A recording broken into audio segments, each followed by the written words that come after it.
Waziri Mkuu wa Israeli Benjamin Netanyahu amesema kuwa Israeli iko tayari kwa kila hali kuhusiana na Irani kufuatia kauli ya Rais wa Marekani Donald Trump kuashiria uwezekano mkubwa wa kufikiwa kwa makubaliano na Tehran, huku pia akitishia kurejea kwa mashambulizi. Akizungumza mwanzoni mwa mkutano wa Baraza la Usalama wa Israeli, Netanyahu alisema amevielekeza vikosi vya jeshi na vyombo vya usalama kuwa tayari kwa hali yoyote itakayojitokeza.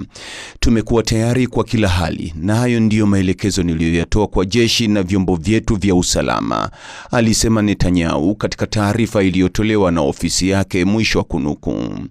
Kwingineko, Rais wa Marekani Donald Trump ameionya Irani kuwa itakabiliwa na mashambulizi mapya na makali zaidi endapo haitakubali mapendekezo ya amani yanayojadiliwa katika pande hizo mbili. Kupitia ujumbe wake kwenye mtandao wa Truth Social, Trump alisema Marekani ilisimamisha kwa muda operesheni ya kijeshi katika mlango bahari wa Hormuz ili kutoa nafasi kwa juhudi za kidiplomasia, lakini akaonya kuwa mashambulizi yatarejea kwa nguvu na kiwango kikubwa zaidi ikiwa makubaliano hayatapatikana.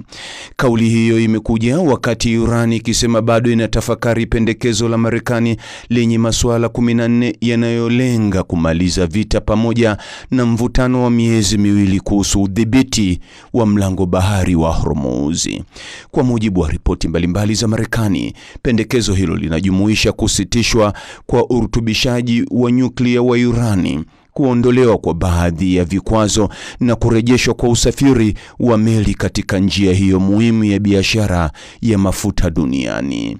Hata hivyo, Trump amesema bado ni mapema kwa mazungumzo mapya ya moja kwa moja licha ya kile alichokiita maendeleo makubwa katika majadiliano ya siku za hivi karibuni. Mtazamaji, ni yapi maoni yako kuhusiana na taarifa hii? Andika maoni yako katika sehemu ya ujumbe hapo chini. Like na subscribe pia ili uwe wa kwanza kupata habari wa chungu tele. Hii ni Focus News. Jina langu ni Deo Kajima Komba.